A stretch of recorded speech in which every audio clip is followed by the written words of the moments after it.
Welcome. This is Radio Pras.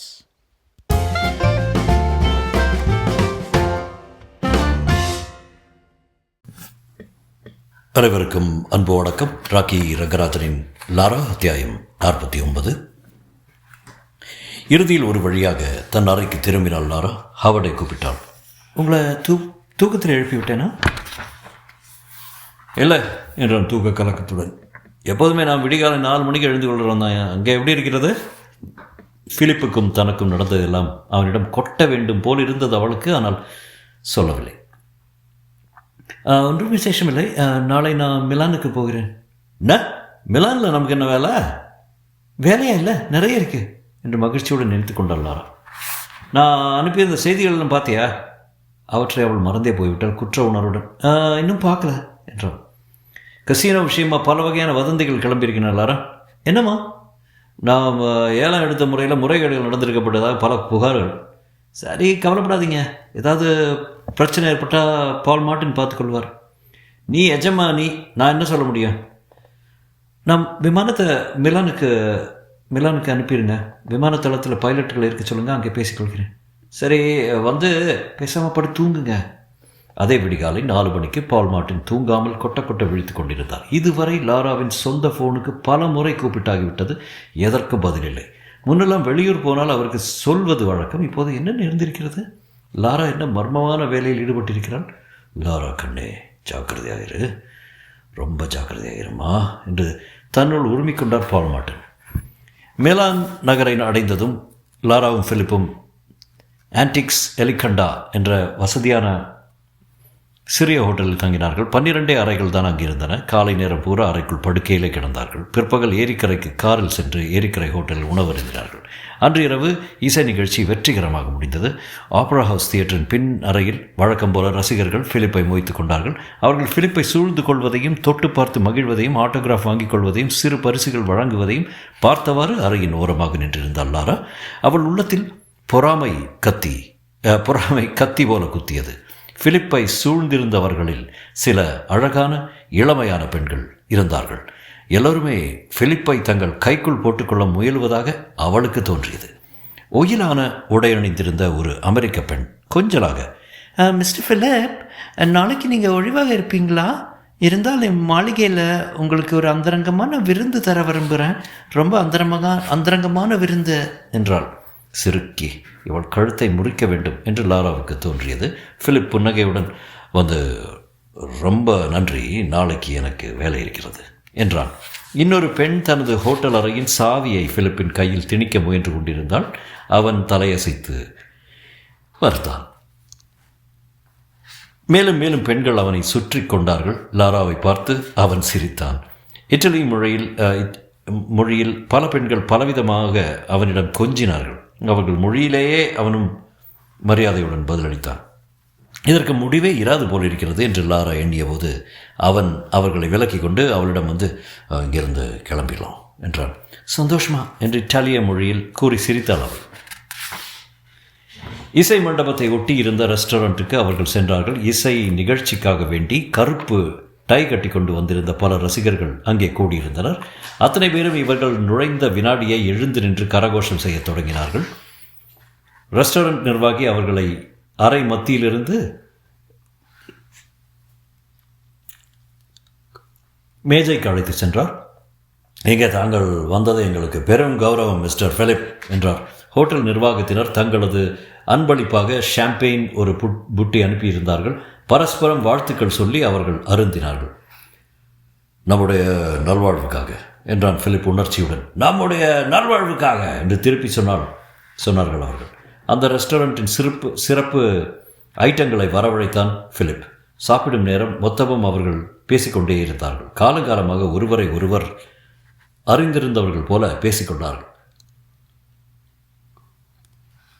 நடுநடுவே யாராவது வந்து இடைஞ்சல் கொடுத்தபடியே இருந்தார்கள். பிலிப்பை பாராட்டுவதும் ஆட்டோகிராஃப் கேட்பதுமாக. எப்பவுமே இப்படித்தான்ல என்று லாரா கேட்டாள். பிலிப் தோள்களை குலுக்கி கொண்டார். இந்த துறையை இப்படித்தான்.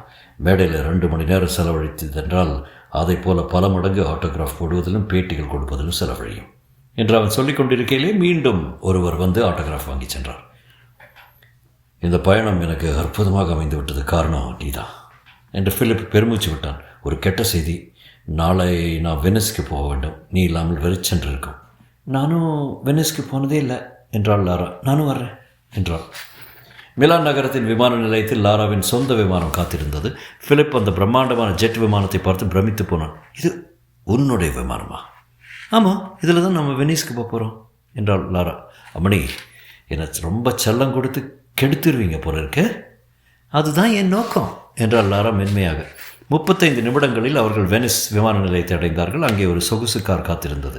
அவர்களை படகுத்துறைக்கு அழைத்து சென்றது அது. அங்கிருந்து ஒரு மோட்டார் படகில் கைடக்கா தீவை அடைந்தார்கள். அங்கேதான் சுப்ரியானி என்ற பெரிய ஹோட்டல் இருந்தது.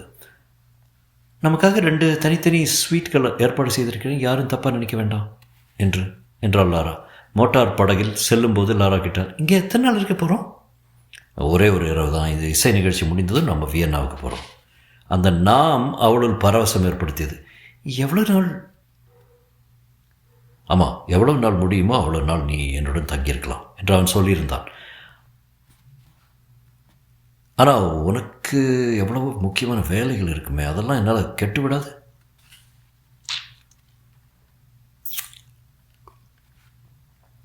இதை காட்டிலும் முக்கியமான வேலை எனக்கு கிடையாது என்றாள் லாரா. பிற்பகல் நீ தனியாக இருப்பியா? நான் ஒத்திகை பார்க்க வேண்டும், பிஸியாக இருப்பேன். அதனால் என்ன என்று லாரா உறுதி கூறினாள். ஹோட்டலில் ஸ்வீட்டை அடைந்ததும் பிலிப் அவளை அணைத்து கொண்டான்.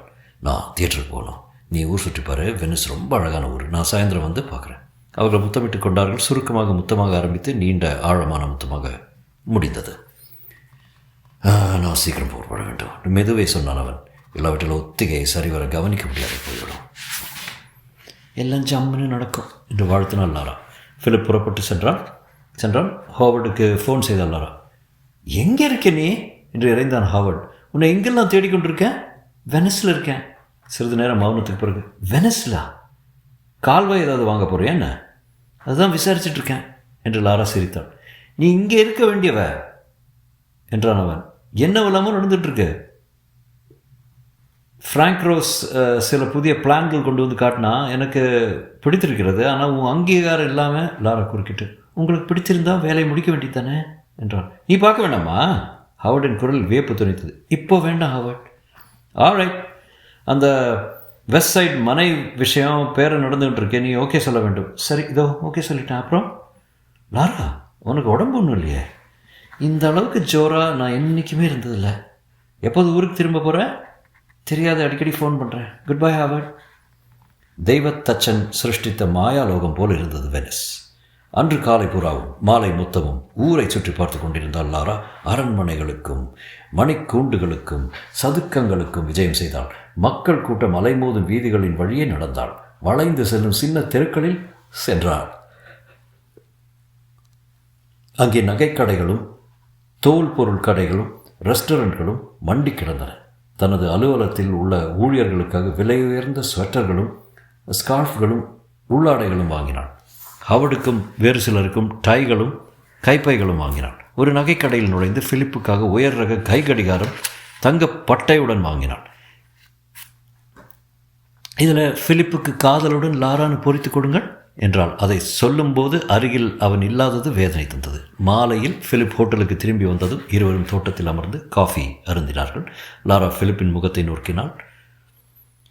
இதுவே என் தேனிலவாக இருந்ததுனா எவ்வளவு நன்றாக இருந்திருக்கும் என்று அவள் உள்ளம் ஏங்கியது. அத்தியாயம் 50. உங்களுக்காக ஒரு பரிசு வாங்கி வந்திருக்கேன் என்று சொல்லி அந்த கை கடிகாரம் அடங்கிய பெட்டியை பிலிப்பிடம் தந்தாள் லாரா. அவன் திறந்து பார்த்தான். வைத்த கண் எடுக்காமல் வெறித்து நோக்கினான். அம்மாடி, இது எக்கச்சக்கமான வெள்ளை இருக்கும் போல இருக்குதா? இவ்வளவு நீ செலவழிக்கக்கூடாது லாரா.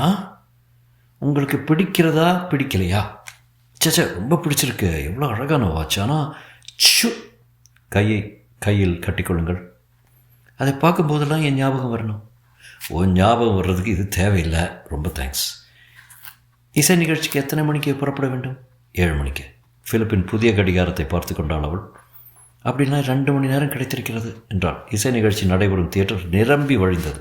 கூட்டத்தினர் ஒரே ஆரவாரமாக இருந்தார்கள். ஒவ்வொரு பாட்டுக்கும் கைதட்டி வாய்விட்டு பாராட்டு தெரிவித்தார்கள். நிகழ்ச்சி முடிந்ததும் பிலிப் இருந்த பின்னறைக்கு சென்றால் லாரா. லண்டனையும் மிலானையும் ஆம்ஸ்டர்டாமையும் போலவே இங்கும் ரசிகர் கூட்டம். பெண்கள் இன்னும் ஆர்வமாக பிலிப்பின் மேலே விழுந்து மொய்த்தார்கள். அவர்களின் 5-6 பெண்கள் ரொம்ப அழகாக இருப்பதை கண்டால் லாரா. நான் மட்டும் இல்லை என்றால் இன்றிரவை இவர்களில் எந்த பெண்ணிலும் கழிப்பாரோ அவர் என்று தன்னுள் எண்ணிக்கொண்டாள். மறுநாள் ஹோட்டலில் சாப்பிட அமர்ந்தபோது ஹோட்டலின் அதிபரான சிப்ரியானோவே நேரில் வந்து அவர்களை உபசரித்தாள். நீங்கள் வந்ததில் எனக்கு எவ்வளோ சந்தோஷம் தெரியுமா சார் என்றவர் லாராவிடமும். ரொம்ப மகிழ்ச்சி மேடம் என்றார். பிறகு அவர்களை பிரத்யேகமான இடத்துக்கு அழைத்து சென்று அமர்த்தினார். அந்த ஹோட்டலின் சிறப்பு ஐட்டங்களை வரவழைத்தான் பிலிப். உலகத்திலே இந்த மாதிரி சாப்பிட்ருக்க மாட்டேனே என்றார். ஆனால் பிற்பாடு நினைத்து பார்த்தபோது அன்று பகலும் இரவும் என்ன சாப்பிட்டோம் என்பதே அவளுக்கு நினைவுக்கு வரவில்லை. லாரா தான் நினைவில் நின்றிருந்தாள். அவள் மீது தனக்கு தீவிரமான காதல் ஏற்பட்டு கொண்டிருக்கிறது என்பதை உணர்ந்தால் அந்த எண்ணம் அவனுக்கு அச்சத்தை ஏற்படுத்தியது. இதில் சிக்கிக்கொள்ளக்கூடாது நினைத்து கொண்டான். இது நடவாது, நான் ஒரு நாடோடி. எனினும் அவன் நியூயார்க்குக்கு கிளம்ப போகும் நேரத்தை நினைக்கவே வெறுப்பாயிருந்தது. அவனை விட்டு பிரிந்து சென்று விடுவாளோ? அந்த மாலை பொழுது எவ்வளவு நீடிக்க முடியுமோ அவ்வளவு நீடிக்க வேண்டும் என்று விரும்பினான். சாப்பிட்டு முடிந்தபோது, லிடோ என்ற இடத்துல ஒரு கசினோ இருக்கு, உனக்கு சூதாட்டம் பிடிக்குமா என்றான். லாரா குபீர் என்று சிரித்தாள். நான் அப்படி என்ன வேடிக்கையாக சொல்லிட்டேன்? தன்னுடைய கட்டிடங்களுக்காக கோடியான டாலர்களை வைத்து சூதாடி கொண்டிருப்பது அவளுக்கு ஞாபகம் வந்தது. ஒன்றுமில்லை, போகலாம் வாங்க என்றாள். லிடோ தீவுக்கு மோட்டார் படகில் அவர்கள் சென்றார்கள். எக்ஸல்சியர் கசினோ இருந்த பெரிய வெள்ளை கட்டிடத்தை அடைந்தார்கள். ஏராளமான பேர் ஆசையுடன் சூதாடி கொண்டிருந்தார்கள் அங்கே. பாவம், ஒவ்வொருவருக்கும் ஒவ்வொரு ஆசை கனவு என்றான் பிலிப். சூதாட்ட சக்கரத்தில் அவன் விளையாடினான். 1/2 மணி நேரத்துக்குள் $2000 கிடைத்து விட்டது. லாராவிடம், இவ்வளவு தொகை நான் ஜெயித்ததே கிடையாது, எல்லாம் உன் ராசி என்றான். விடிகாலை 3 மணி வரை அங்கே விளையாடினார்கள். பசி எடுத்தது. மோட்டார் படகில் திரும்பினார்கள். இங்கே ஒரு ரெஸ்டாரண்ட் இருக்குது, அங்கே ஒரு விசேஷம் என்றான் பிலிப். என்ன? ஒயின் சிறப்பாக இருக்கும், அத்துடன் பல்வகை தின்பண்டங்கள் வெடுக்குன்னு கடிக்கலாம். சாப்பிட்டு விட்டு தங்கள் ஹோட்டலை அடைந்தபோது பொழுது விடுந்து விட்டது. வெடுக்கென்று கடிக்கலாம் என்று அவன் சொன்னதை நினைத்து சிரித்தபடியே படுக்கையில் சாய்ந்தாள் லாரா. மறுநாள் காலை அவர்கள் வியன்னாவை அடைந்தார்கள். என் அப்பாவும் அம்மாவும் இந்த ஊரில் தான் பிறந்தாங்க. பழங்காலத்தை பற்றி அவங்க பேசும்போது எனக்கு பொறாமை இருக்கும் என்றான் பிலிப். சின்ன குழந்தை தன் பொக்கிஷங்களை காட்டுகிற மாதிரி மகிழ்ச்சியில் துள்ளினான் அவன். நாளை பூரா எனக்கு வேலை கிடையாது, உனக்கு ஊரை சுற்றி காட்ட போகிறேன் என்றான். ஆமாம், வெற்று வாக்குறுதிகள் என்று லாரா சிணுங்கினார் பொய்க்கோபத்துடன். அன்றைய இரவும் பிலிப்பின் இசை நிகழ்ச்சி மிக வெற்றியாக அமைந்தது. வழக்கம் போல பெண்கள் அவனை சூழ்ந்து கொண்டு பாராட்டினார்கள். இம்முறை ஜெர்மனி மொழியில். வாக்களித்தபடியே அவளை மறுநாள் எல்லா இடங்களும் அழைத்து சென்றான் பிலிப். அன்று பகல் பூரா சுற்றி திரிந்த பின், டான்யூப் நதியில் உல்லாச படகில் செல்லமா என்றான். ஓ என்றாள் அவள் ஆனந்தத்துடன். அந்த இரவு மிக இனிமையாக இருந்தது. வசந்த காலத்தின் தென்றல் மெல்ல வீசியது. வானில் முழு நிலவு ஜொலித்தது. அவர்களை பார்த்து சிரித்தன. அந்த நட்சத்திரங்கள் எல்லாம் எங்களை பார்த்து சிரிக்கின்றன, காரணம் நாங்கள் ரொம்ப சந்தோஷமாக இருக்கோம் என்று லாரா நினைத்து கொண்டாள். உல்லாச படகின் பெருக்கிகள் ப்ளூ டான்யூப் என்ற பாட்டை மெதுவாக இசைத்து கொண்டிருந்தன. தொலைவில் வானத்திலிருந்து ஒரு நட்சத்திரம் உதிர்ந்து விழுவதை இருவரும் கண்டார்கள். சீக்கிரம் ஏதாவது ஒன்று வேண்டிக்கோ, நட்சத்திரம் விழும்போது வேண்டிக்கொண்டால் அந்த ஆசை நிறைவேறும் என்றான் பிலிப். லாரா கண்களை மூடிக்கொண்டால். ஒரு நிமிடம் மௌனமாக இருந்தாள். என்ன வேண்டிக்கொண்டே? சொல்லு, என்ன வேண்டிக்கொண்ட? அவனை நிமிர்ந்து பார்த்து, சொல்ல மாட்டேன் என்றாள் அவள் தீவிரமான குரல். வெளியே சொல்லிவிட்டு அந்த ஆசை நிறைவேறது என்பார்கள். என் ஆசை நிறைவேற வேண்டும், நிறைவேறும்படி செய்யப் போகிறேன். பிலிப் நன்றாக சாய்ந்து கொண்டு லாராவை நோக்கி புன்னகை செய்தான். எவ்வளோ ஆனந்தமாக இருக்கு இப்போ. எப்போதுமே நம்ம இப்படியே இருக்க முடியும் பிலிப். என்ன சொல்கிறேன்? நம்ம கல்யாணம் செய்து கொள்ளலாங்கிறேன். திக்கென்றது அவனுக்கு. சென்ற சில நாட்களாக அவன் மனதை அரித்து கொண்டிருந்த விஷயம் வந்துவிட்டது. வெளிப்படையாகவே வந்துவிட்டது. அவளிடம் தனக்கு ஆழமான காதல் இருப்பது அவனுக்கு புரிந்தது. ஆனால் அவளை மணப்பதாக வாக்கு கொடுப்பது சாத்தியமில்லை என்பதை உணர்ந்திருந்தான். லாரா, அது நடவாத காரியம். ஏன்? முன்பே அவனுக்கு சொல்லியிருக்கிறேன் டார்லிங். எப்போதும் ஊராக சுற்றுறவன் நான். நீயும் என் கூட எல்லா நேரமும் பிரயாணம் பண்ணி கொண்டிருக்க முடியுமா? முடியாது தான் என்றாள் லாரா. ஆனால் அதனால தான் சொல்கிறேன், கல்யாணமெல்லாம் சரிப்பட்டு வராது. நாளைக்கு பாரிஸ் போகிறோம் இல்லையா, அங்கே உனக்கு விளக்கமாக சொல்கிறேன். நான் பாரிஸ்க்கு வரப்போகிறதில்ல பிலிப். அவள் சொன்னது சரியாக காதல் விழவில்லையோ என்னோ நினைத்தான் அவன். என்ன சொன்ன? லாரா ஆழ்ந்த பெருமூச்சுடன் சொன்னான். நான் உங்களை இனிமேல் பார்க்க போவதில்லை. அடிவயிற்றில் குத்துப்பட்ட மாதிரி இருந்தது அவனுக்கு. ஏன் லாரா, நான் உன்னை காதலிக்கிறேன்னா? நானும் உங்களை காதலிக்கிறேன். ஆனால் கும்பலில் ஒருத்தியாக இருக்க என்னால் முடியாது. உங்களுடைய விசிறிகளில் ஒருத்தியாக உங்களை துரத்தி கொண்டு பின்னால் வருகிறவர்களாக இருக்க என்னால் இயலாது. நீங்கள் வேணும்னா அந்த பெண்களுடனே இருந்து கொள்ளுங்க. லாரா, எனக்கு அவர்கள்லாம் வேண்டாம், நீ தான் வேணும். நான் சொல்கிறத கேளு டார்லிங். நமக்கு கல்யாணம் என்பதெல்லாம் நடைபெறாத விஷயம். நம்ம 2 பேருக்குமே தனித்தனியான வாழ்க்கை இருக்குது, 2 பேருக்குமே முக்கியமான வாழ்க்கை. நாம் எப்போதும் சேர்ந்தே இருக்க வேண்டும் என்று எனக்கும் ஆசை தான். ஆனால் அது சாத்தியமில்லை. இதுதான் உங்கள் முடிவு, அப்படித்தானே என்று இறுக்கமான குரலில் கேட்டால் லாரா. இனி உங்களை பார்க்க மாட்டேன் ஃபிலிப். இரு கொஞ்சம் பொறுமையாக இரு லாரா. சாவகாசமாக பேசலாம். உன் அறைக்கு போய். வேண்டாம் ஃபிலிப், நான் உங்களை மிகவும் காதலிக்கிறேன். ஆனால் இந்த மாதிரி நீடிக்க தயாராக இல்லை. எல்லாம் முடிந்து விட்டது ஃபிலிப், முடிந்து விட்டது. முடிவதற்கு நான் விட மாட்டேன் என்றான் அவன் பிடிவாதமாக. உன் மனசை மாற்றிக்கோ. சாரி, என்னால் முடியாது. ஒன்று திருமணம், இல்லாவிட்டால் எதுவும் இல்லை. ஹோட்டலுக்கு திரும்பினார்கள். வழியெங்கும் அவர்கள் பேசிக்கொள்ளவே இல்லை. முன் ஹாலை அடைந்தபோது ஃபிலிப், நான் உன் அறைக்கு வர்றேன் எல்லாரா, அதை பற்றி பேசுவோமே என்றான். வேண்டாம், இனிமேல் பேசுறதுக்கு எதுவும் இல்லை. லெஃப்டில் அவள் மறைவதை பார்த்தவாறு நின்றிருந்தான் ஃபிலிப். லாரா தன் ஸ்வீட்டுக்குள் நுழைந்தபோது டெலிஃபோன் மணி அடித்து கொண்டிருந்தது. அவசரமாக எடுத்தாள். ஃபிலிப், நான் ஹாவர்ட் பேசுகிறேன். காலையிலேருந்து உன்னை கூப்பிட்டுருக்கேன். லாராவுக்கு ஏமாற்றமாக இருந்தது. அதை மறைத்து கொண்டு, ஏதாவது விசேஷமா என்றாள். ஒன்றுமில்லை, சும்மா நீ எப்படி இருக்கேன்னு விசாரிக்கிறதுக்காக கூப்பிட்டேன். இங்கே ஏகப்பட்ட வேலை நடந்துகிட்ருக்கு. எப்போதும் திரும்பி வருவதோ உனக்கு உத்தேசம்? நாளைக்கு என்றாள் லாரா. நியூயார்க்குக்கு நான் திரும்பிடுவேன் சொல்லிவிட்டு மெதுவாக ஃபோனை திரும்ப வைத்தால். ஃபோனையை வெறுத்து பார்த்தபடி உட்கார்ந்திருந்தாள். மணி அடிக்குமா? அடிக்கும். ஃபிலிப் கூப்பிடுவானா? அவள் மனம் தவித்தது. 2 மணி நேரமாகியும் ஃபோன் நிசப்தமாகவே இருந்தது. நான் செய்தது தப்பு. லாரா வேதனையுடன் எண்ணிக்கொண்டாள். இறுதி எச்சரிக்கை மாதிரி பேசியிருக்கக்கூடாது. அவன் இழந்து விட்டேன். கொஞ்சம் பொறுமையோடு காத்திருந்தால், அவருடன் பாரிஸுக்கு போயிருந்தால், பேசியிருந்தால். பால் மார்ட்டினின் உள்ளுணர்வு கூறியது, ஏதோ தப்பு நடந்து கொண்டிருக்கிறது. என்னிடம் எங்கே போகிறேன் என்பதை சொல்லாமல் இத்தனை நாள் லாரா வெளியூர் போனதே கிடையாது. வேண்டுமென்றே நம்மை தவிர்த்து கொண்டிருக்கிறாளா? அப்படி என்றால் அதற்கு ஒரே காரணம் தான் இருக்க முடியும், வேறொருவன். இல்லை, அதற்கு இடம் கொடுக்கப் போவதில்லை என்று உறுதியுடன் தீர்மானித்துக் கொண்டார் அவர். தொடரும்.